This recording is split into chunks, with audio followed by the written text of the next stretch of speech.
있으니 너는 여러 민족의 아버지가 될지라. 아멘.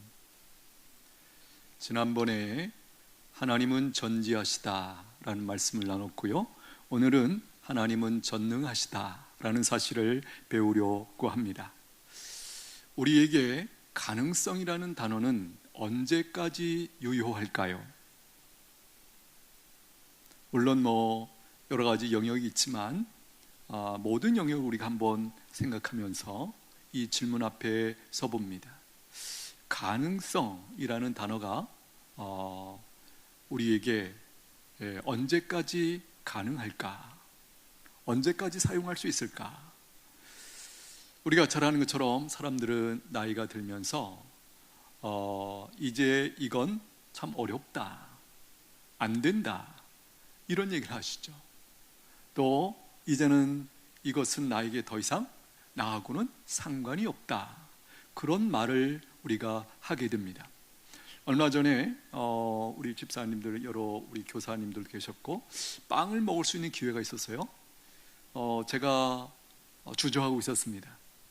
어떤 분들은 제가 절제하고 있는가 이렇게 생각하고 계신 것 같았어요. 그래서 저를 빵을 먹으라고 이렇게 권유를 하시는 거예요. 속도 모르고. 그래서 제가 이렇게 대답했습니다. 집사님, 제가 빵을 졸업한 지가 꽤 됐습니다. 원래 제 유일한 자랑은 먹는 것을 안 가린다는 거예요. 뭐든 다 잘 먹는다, 이게 꽤 전에는 자랑이었거든요. 근데 요즘에는 그 콜레스테롤이 그게 높은 수치가 나오면서 병원에서 의사 선생님이 뭐 먹지 말라, 그 중에 하나가 밀가루, 빵, 단 거, 그런 것들을 이제 먹지 말라, 이렇게 처방을 하시더라고요. 그 처방을 받고 나니까 얼마 전까지만 해도 마음껏 먹었던 그 시절이 얼마나 행복한 시절이었구나, 이게 금방 이렇게 깨달아지더라고요. 오늘 본문에 보면 사실은 내용이 다르지만 아브라함도 사실 자포자기하고 있었죠.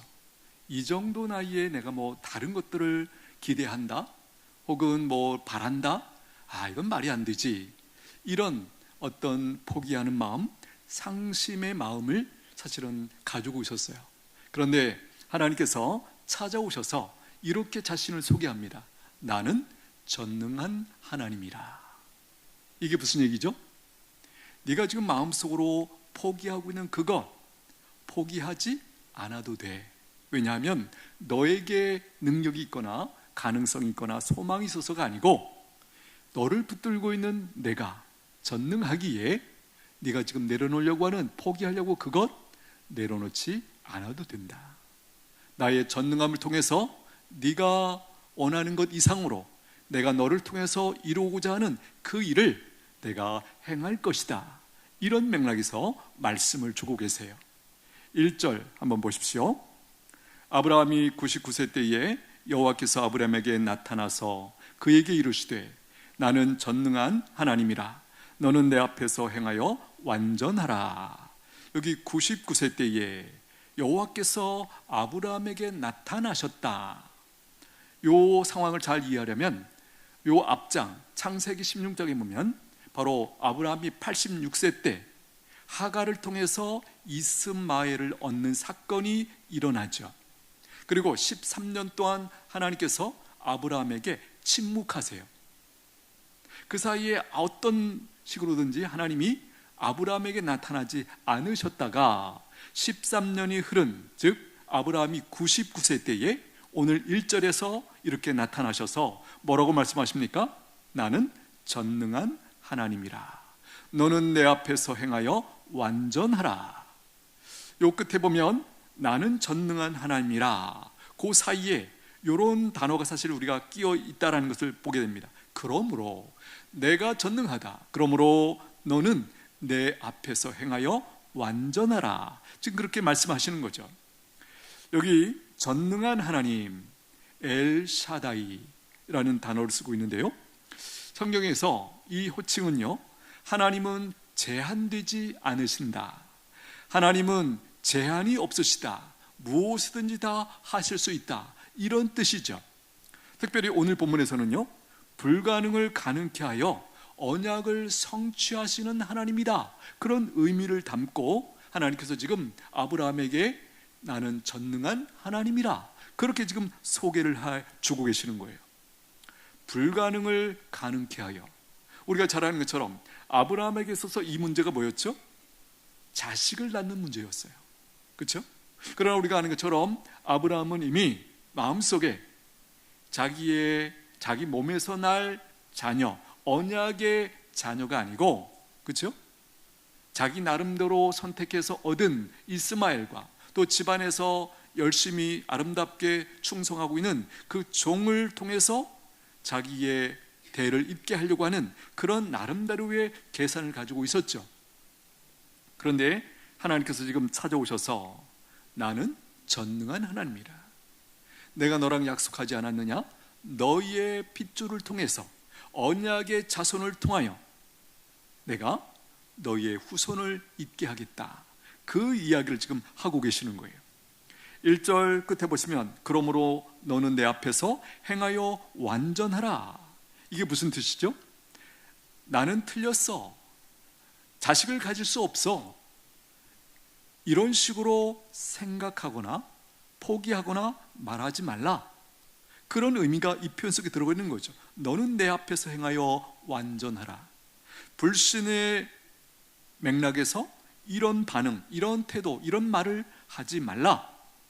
전능한 나를 믿고 내가 너에게 약속한 그 언약을 붙들고 한 발 한 발 믿음으로 나아가라. 그런 맥락에서 너는 내 앞에서 행하여 완전하라. 그렇게 지금 말씀하고 있는 거예요. 하나님이 전능하시기에 주시고자 하신다면 주실 수 있어. 이런 태도를 유지하고 이제 살아가라. 그렇게 지금 말씀하는 거죠. 여기 끝에 완전하라, 무슨 뜻일까요?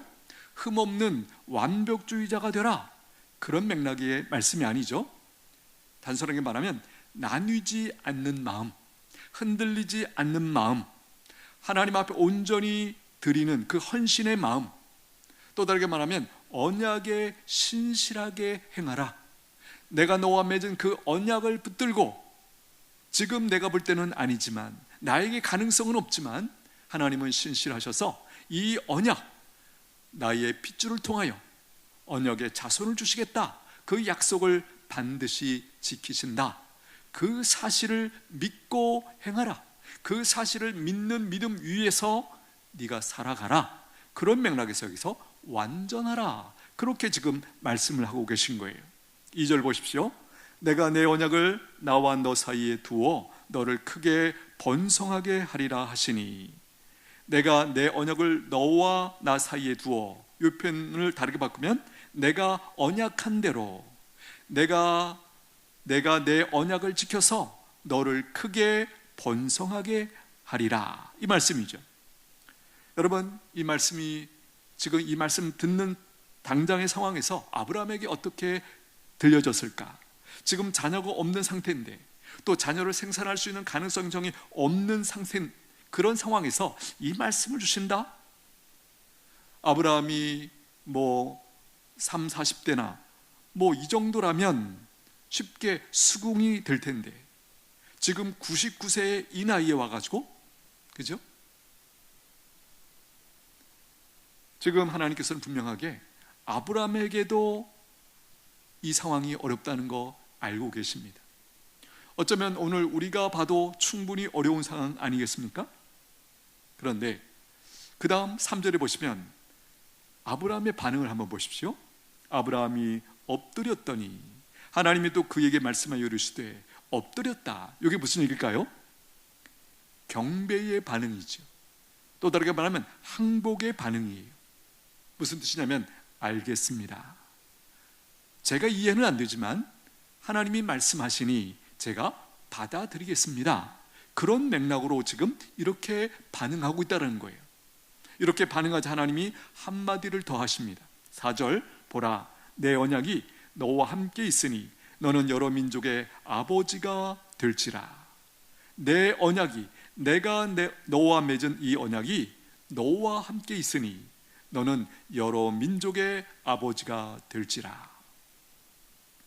여러분, 사실 이 2절에서 네가 번성하리라, 이거 사실 이 사실도 굉장히 어려운 말씀인데 4절에 보니까 더 조금 황당한 말씀을 하세요. 여러 민족의 아버지가 될지라. 그야말로 꿈같은 말씀이죠. 그러나 우리가 아는 것은 이 꿈같이 들리는 이 말씀이 실현되고 현실이 되었다라는 사실이에요. 여러분, 오늘 우리에게 주신 모든 하나님의 약속들도 이렇게 될 줄 믿습니다. 아브라함은 사실 이 사실을 온전히 지금 받아들이고 믿는데 어려움이 있었던 게 분명합니다. 그러나 그가 무릎 꿇어 엎드리며 경배하고 그것을 믿음으로 받은 거예요. 이해가 되었기 때문에 그가 받고 있는 것이 아니고 하나님의 언약을 믿는 그 맥락에서 또 하나님이 어떤 분이신지를 알기에 지금 충분히 이해되었기 때문이 아니라 그냥 믿음으로 받아들이고 있다라는 거예요. 여기 보면 말씀드린 것처럼 유대인들의 아버지가 될 것이다. 그럼 오케이, 그럴 수 있다. 그런데 여기 여러 민족의 아버지가 되게 하겠다, 이게 무슨 뜻이죠? 장차 여러 민족이 아브라함의 믿음 안으로 불려 들어오는 그 큰 그림을 지금 미리 보여주고 계신 거죠. 그러니까 혈통으로가 아니라 믿음으로 열국의 아버지가 되게 하겠다라고 하는 하나님의 뜻을 선포하고 있는 거예요. 여러분, 우리도 아브라함을 믿음의 조상으로 고백합니다. 맞습니까? 이스라엘 백성들뿐만 아니라 오늘 이 땅에 있는 우리들도, 세계의 예수님을 믿은 모든 백성들은 아브라함을 믿음의 조상으로 알고 고백합니다. 혈통으로? 아니죠. 믿음으로. 예수님을 믿는 그 믿음 안에서 우리가 예수님께 연결되었어요. 그렇죠? 그래서 아브라함도 사실은 예수님과 연결되었고 우리도 예수님과 연결되면서 아브라함이라는 존재가 우리의 믿음의 조상으로 그렇게 새롭게 우리에게 다가오고 발견되었다라는 것이에요. 전능하신 하나님은 아브라함 한 가정의 문제를 해결하는 수준을 넘어서 구원의 역사를 열국에까지 지금 확장하고 있는 그 약속을 지금 해주고 계시는 거예요. 이 부분이 흥미롭지 않습니까? 지금 그 이스라엘의 한 골짜기에 살고 있는 아브라함, 지금 그의 가지고 있는 관심과 고민은 내가 후손이, 내 피에 직접적인 후손이 없어서 이 많은 재산을 또 이것을 어떻게 후대에 물려줄까, 이 고민 가운데 있는 이 아브라함에게 찾아오셔서 하나님께서 그의 낙심한 마음, 포기한 마음을 이렇게 세우시면서 더불어 네가 열국의 아버지가 될 것이다, 이 엄청난 어마어마한, 사실 그가 충분히 소화하지 못할 만한 이 엄청난 사실을 그에게 선포해주고 알려주고 계신다는 거예요. 여러분, 우리도 신앙생활하는 중에 이런 말씀이 우리에게 들려질 때가 있어요. 네, 지금 문제는 이건데 이것을 넘어서서 엄청나게 큰 약속의 말씀을 나에게 주실 때가 있더라는 거예요. 여러분, 저는 생각해 봅니다. 아브라함이 이 사실을 마음에 깊이 간직하면서 모든 순간을 그렇게 살아냈을까? 제 믿음으로는 아닌 것 같아요. 그가 너무 크기 때문에, 이게 무슨 말씀일까 도대체? 그 정도 생각하면서 그냥 자기 문제 앞에 있는 문제를 해결하는데 급급하고 그렇게 살았던 거예요. 그럼에도 불구하고 하나님께서 언약에 신실하셔서 그의 인생을 통해서 하나님께서 이루시고자 하는 뜻을 하나씩 하나씩 점점 이루어 가시는 그 장면을 우리가 성경에서 발견하게 되더라는 거예요. 지금 우리가 주목하고 있는 것은 바로 하나님은 전능하시다라는 사실이에요. 우리가 성도들이 이 사실을 알아야 하는 이유가 뭘까요? 첫째, 신앙의 중심을 내 능력에서 하나님의 능력으로 옮기기 위해서 우리가 하나님은 전능하시다라는 사실을 알아야 되는 거예요. 하나님의 전능하심을 모르면 신앙은 결국 어떻게 될까요? 내가 해내야 된다, 내가 열심을 내야 된다, 이 수준에 머물 수밖에 없어요. 물론 내가 해야 되는 영역이 분명히 없지 않아 있습니다. 그러나 그것은 전부가 아니에요. 오히려 더 큰 영역은 뭘까요? 신앙을 우리가 한번 다시 근본적으로 돌아보면 신앙이 뭐죠? 저는 이렇게 정리할 수 있다고 생각해요. 하나님이 이루어 주신다. 그리고 나는 믿음으로 참여하고 누린다. 단순하게 말하면 바로 이거죠. 근본적으로 우리가 하나님을 찾아간 것도 아니에요. 우리가 잘 아는 것처럼 하나님이 우리를 찾아와 주셨죠. 옆에 있는 누군가를 통해서 복음을 듣게 하시고 우리에게 찾아오셨고 우리를 불러주셨어요. 나에게 하나님을 믿음으로 나름대로의 계획이 있는 게 아니에요. 하나님이 우리를 불러주시고 우리를 구원해 주셨을 때 그분께는 나를 통한 하나님의 놀라운 계획이 있었다라는 거예요. 이 부분 우리가 놓치면 안 됩니다. 많은 분들이 신앙생활을 오래 하면서 내가 해야 된다라는 개념으로 쉽게 빠지기가 쉬워요. 말씀드린 것처럼 그럴 만한 영역이 분명히 없지 않아 있습니다. 그러나 핵심은 뭐죠? 하나님이 나를 통해서 하나님의 뜻을 이루어 가신다. 이게 핵심이에요. 나는 믿음으로 참여함으로 하나님께서 약속하신 그 언약들을, 그 약속들을, 그 복들에 내가 참여하고 있다, 누리게 되었다, 이 사실이에요. 두 번째, 우리가 하나님은 전능하시다라는 사실을 알아야 할 이유는 지연을 실패로 오해하지 않기 위해서예요. 지연, 늦어지는 거죠. 아브라함의 경우는 주시겠다는 그 약속, 아들을 주시겠다는 그 약속이 굉장히 늦어졌어요. 그래서 우리가 아는 것처럼 아브라함이 오래 기다리지 못한 채 나름대로의 방책을 강구했죠. 하가를 통해서, 그렇죠? 이스마엘을 얻는 것으로 그가 급한 마음에 그렇게 시도를 했죠. 오늘 분명히 우리가 알아야 되는 것은 우리가 지연이라고 말하는 것, 너무 늦다라고 우리가 생각할 때조차도 우리가 어떤 그 상황을 나는 안 되는가 보다, 난 더 이상 가능성이 없구나, 실패다, 뭐 이런 식으로 오해하기가 쉽다라는 거예요. 아브라함이 그랬죠. 그러나 우리가 하나님의 전능하심을 믿고 제대로 믿을 수만 있다면 우리는 이런 상황에서조차도 흔들리지 않고, 그렇죠? 그것을 실패로 규정하지 않고 끝까지 인내하면서 마침내 하나님의 인도하심을 받아 누릴 수 있게 된다라는 거예요. 여러분, 아브라함은 기다림 속에서 분명히 흔들렸습니다. 하나님은 99세에 나타나셔서 아브라함에게 나는 전능한 하나님이라 그렇게 지금 소개를 하고 계시는 거예요. 하나님은 사람이 불가능해 라는 사실을 고백할 때까지, 직시할 때까지 기다리셨다가 그 다음에 난 더 이상 안 되는구나 이렇게 기다리셨다가 그 다음에 이루어 주심으로 자신의 전능하심을 드러내시고 하나님이 어떤 분이신지를 그 사람에게 알려주세요. 하나님을 바로 알아야 사람들이 하나님을 온전히 믿고 의지하고 섬길 수 있는 것이죠. 분명히 이 시점까지 아브라함에게는 하나님이 좋으신 분이라는 것도 아는 것 같아요. 그러나 전능하신 분이라는 사실에 대해서 믿음이 없었기 때문에 하나님의 약속을 끝까지 붙드는 데 실패하고 자기 나름대로의 방책을 강구했다라는 거예요. 오늘 우리는 어떻습니까?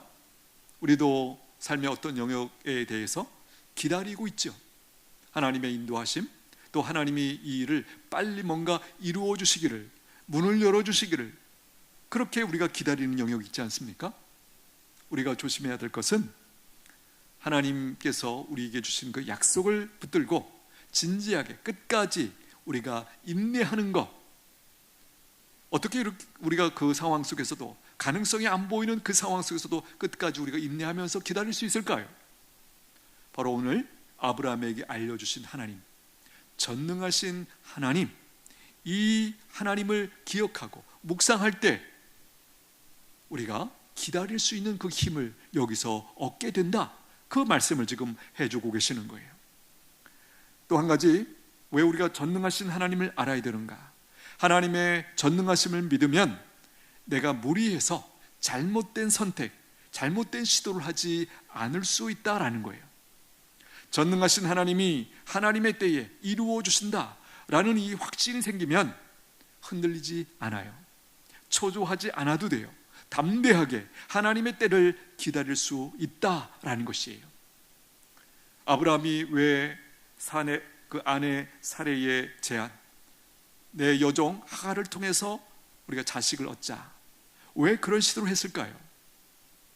여러 가지 이유가 있겠지만 사실은 하나님의 전능하심에 대한 믿음이 없었기 때문이에요.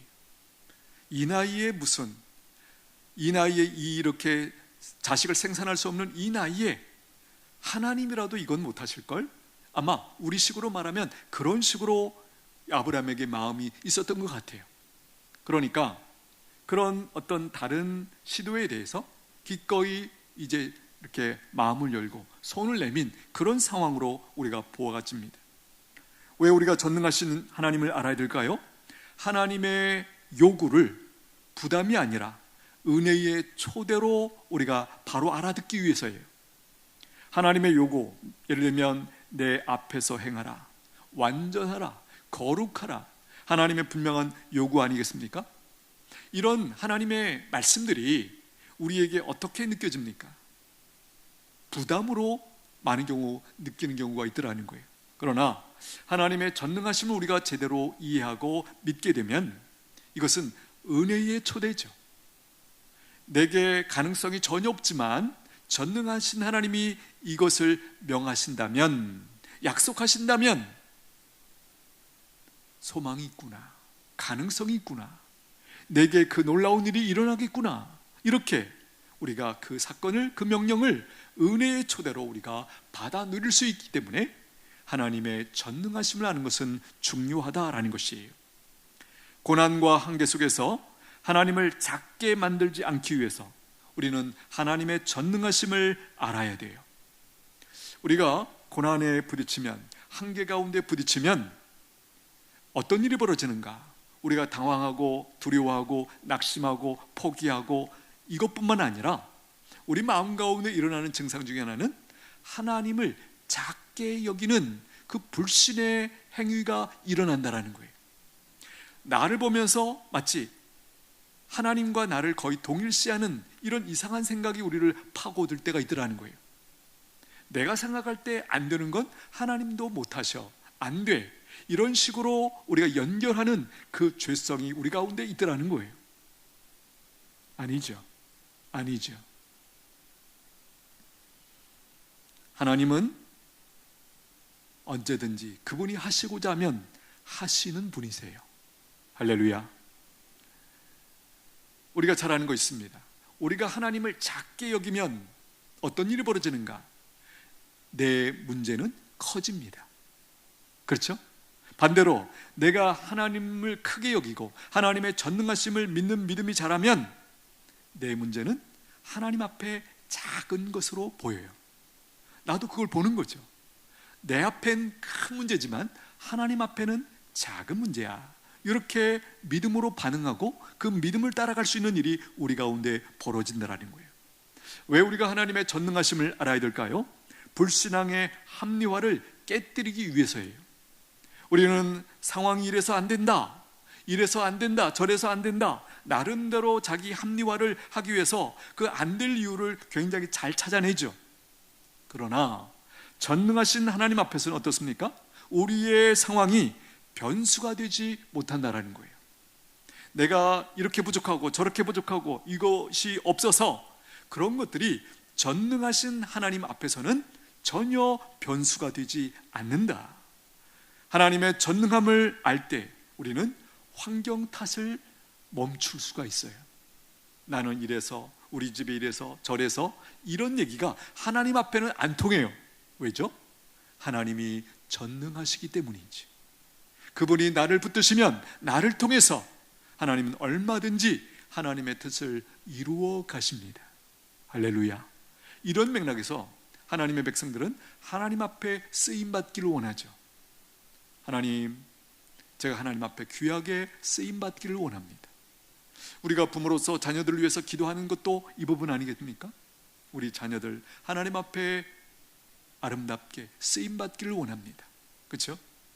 하나님이 우리를 사용하시면, 우리를 들어 사용하시면 우리의 한계라고 말하는 것들, 우리가 부족해서 못한다고 하는 것들, 더 이상 그렇게 변명할 수 없다라는 것이에요.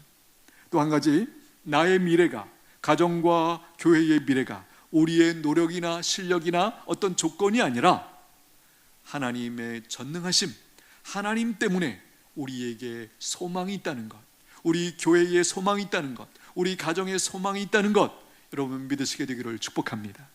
그 가능성이 바로 여기 있어요. 하나님의 전능하심. 하나님은 전능하십니다.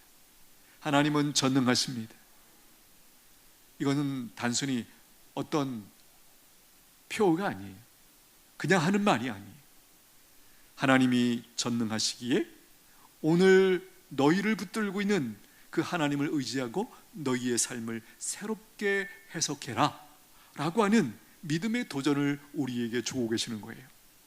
하나님의 전능하심을 알 때, 믿을 때 우리가 누리게 되는 유익과 복이 뭘까요? 일단은 두려움이 굉장히 작아지죠. 내가 못하면 끝이 아니라 하나님은 이루신다, 이렇게 바뀌는 거죠. 전에는요, 하나님의 전능하심과 혹은 내 믿음이 약할 때는 어땠어요? 내가 못하면 그냥 끝이다, 이게 우리의 결론이었어요. 그러나 하나님의 전능하심을 알고 우리가 그 하나님을 믿을 때 우리는 내가 못하면 끝이다, 이게 아니고 그래도 하나님은 나를 통해서 이루실 수 있다, 이렇게 반응하게 된다는 거예요. 또 인내의 힘을 얻게 됩니다. 하나님의 시간표를 신뢰하며 흔들리지 않을 수 있어요. 하나님의 능력이 없어서, 하나님이 능력이 없어서 안 주시는 게 아니에요. 뭐죠?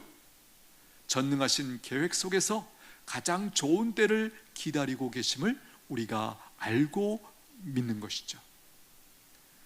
여러분, 또 조급함을 우리가 내려놓을 수 있어요. 아브라함이 했던 것처럼 나름대로의 지름길, 그렇죠? 하갈을 통해서 이스마엘을 얻는 것이 자기가 생각할 때는 나름대로 지름길이었던 것 같아요. 우리가 잘 아는 것처럼 그것은 지름길이 아니었고 실수였죠. 아니, 죄악이었죠. 여러분, 우리가 또 이런 거 있습니다. 통제욕이 있습니다. 뭐죠? 어떤 상황 앞에서 내가 나서서 다 통제해야 될 것 같은 그런 유혹을 느낄 때가 있어요. 잘못된 생각에 사로잡히지 않고 담대하게 자유 가운데 우리가 여유를 가지고 지켜볼 수 있는 것, 어떻게 가능할까요? 이 상황의 주인 되신 나의 하나님이 전능하시다, 전능하신 분이시다 라는 사실이 우리 안에 믿음으로 작동할 때 우리는 조급함이라든지 통제욕, 내가 이 상황을 어떻게 해서라든지 이렇게 바꿔야 된다, 이런 식으로 반응하지 않고 하나님 앞에 맡기면서 여유를 가지고 그렇게 지켜보고 인내할 수 있는 그 일이 일어나는 것이죠. 또 기도의 담대함을 우리가 얻게 됩니다. 불가능해 보이는 영역까지 하나님 앞에 가져나갈 수 있는 그 믿음이 우리 안에 작동하게 되죠. 여러분 어떠신가요? 신앙생활하면서 우리 마음 가운데 이런 식으로 처리하는 일들이 굉장히 많다고 저는 생각해요. 내가 생각할 때 이거는 하나님 앞에 기도드리는 게 조금 민망하지 않나? 이런 것도 하나님 앞에 기도하는 게 조금, 이건 믿음이 없는 건 아닐까? 뭐 이런 식으로 우리가 나름대로 정리해서 그냥 이거는 하나님 앞에 말씀드릴 게 아니야, 이렇게 치부해버리는 것들이 저는 상당히 있다고 생각해요. 그 중에는 하나님이 전능하시다라는 사실을 알면서도 그렇게 해야 하는 것들이 없지 않아 저는 있다고 생각해요. 그러나 아쉬운 것은 그렇게 하지 않고 사실은 하나님 앞에 가지고 나가서 하나님 앞에 말씀드리는 것이 최선인 그런 내용들도 있음에도 불구하고 그런 것들을 내 선에서 아니다 라고 처리해버리고 뒤로 밀어놓고 이런 것들이 의외로 저는 많다라는 생각이 들어요. 여러분 어떠신가요?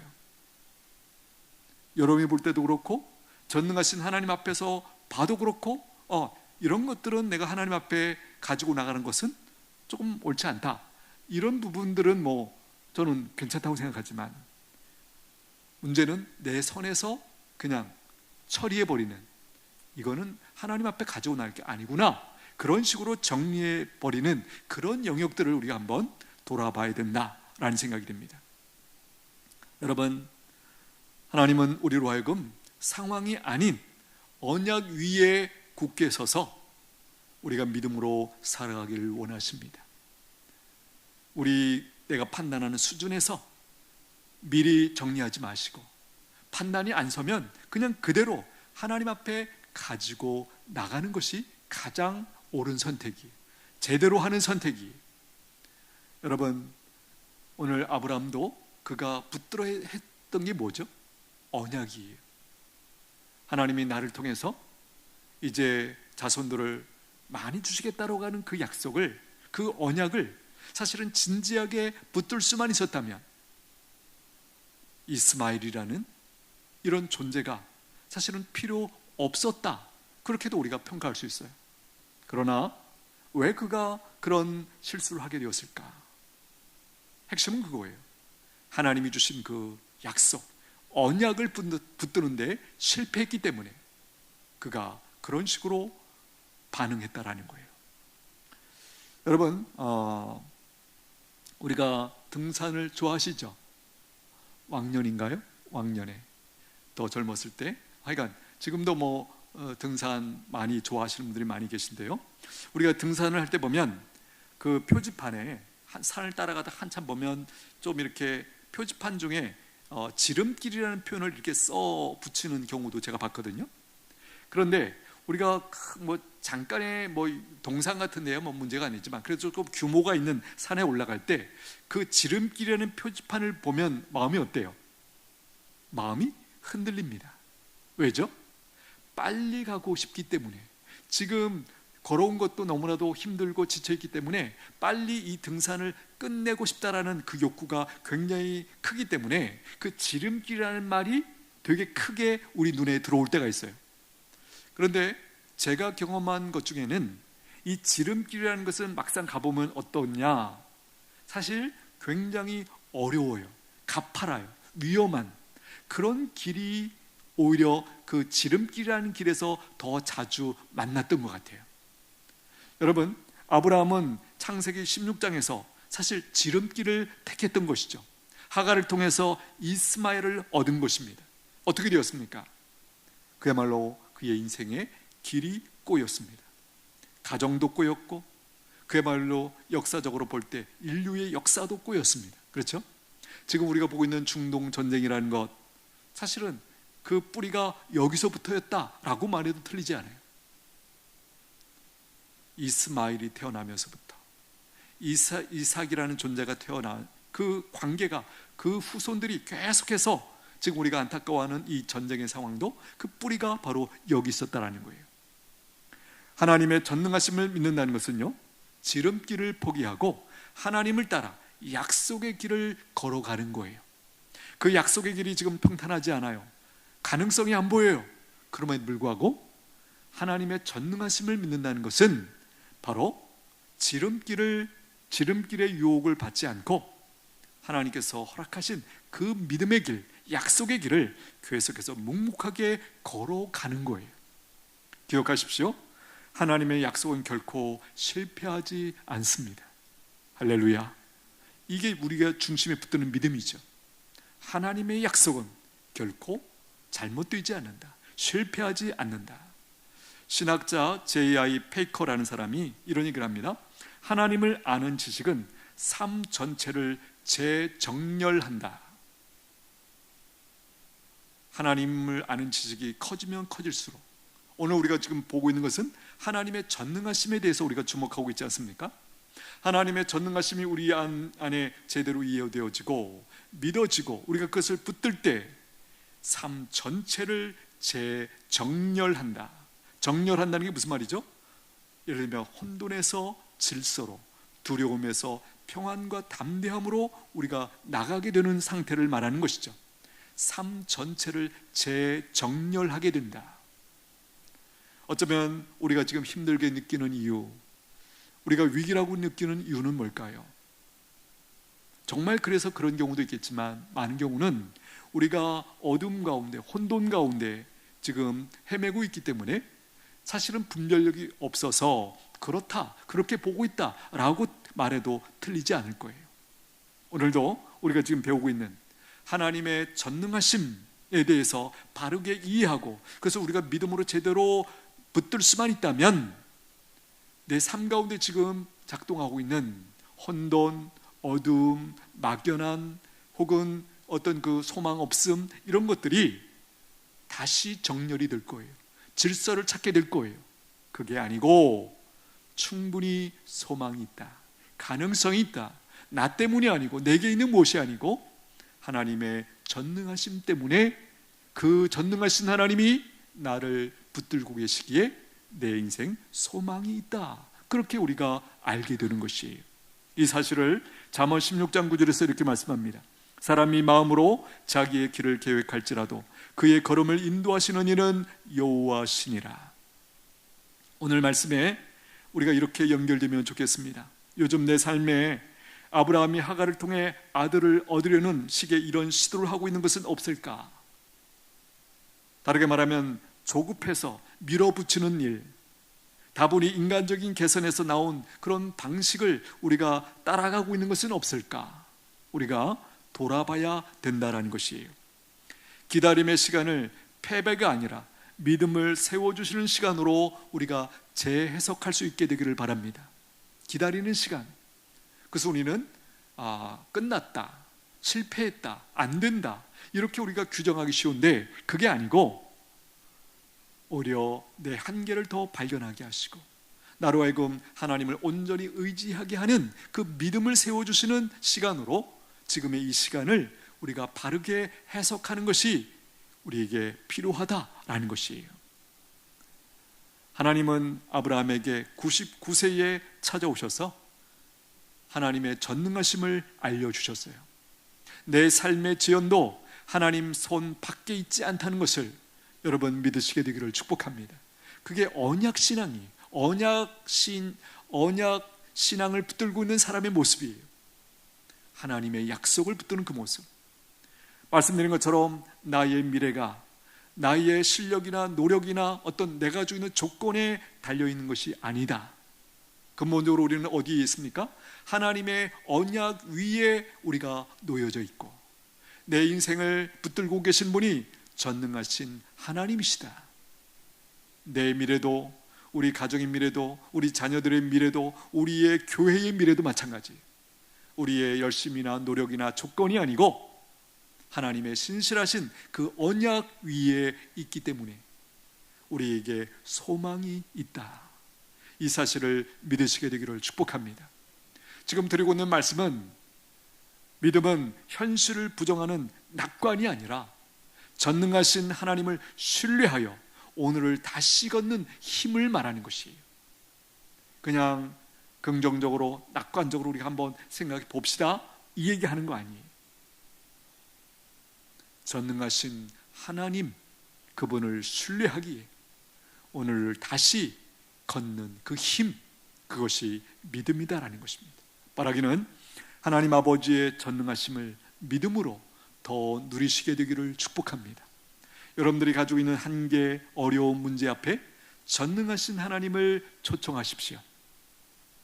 내가 가지고 있는 이 한계, 이 문제, 전능하신 하나님이 함께 하신다면, 이 문제를 간섭하시고 붙들어 주신다면 이 상황은 어떻게 달라질 수 있을까를 묵상하는 거죠. 분명한 것은 거기에 소망이 있는 줄로 믿습니다. 거기에 길이 있는 줄로 믿습니다. 이것을 우리가 믿음으로 붙들고 누리셔야 돼요. 오늘 전능하신 하나님을 잠시 나누었습니다. 하나님이 전능하시다는 사실이 얼마나 우리에게 큰 힘과 위로와 소망이 되는지 더욱 풍성하게 누리실 수 있게 되기를 축복합니다. 기도하겠습니다.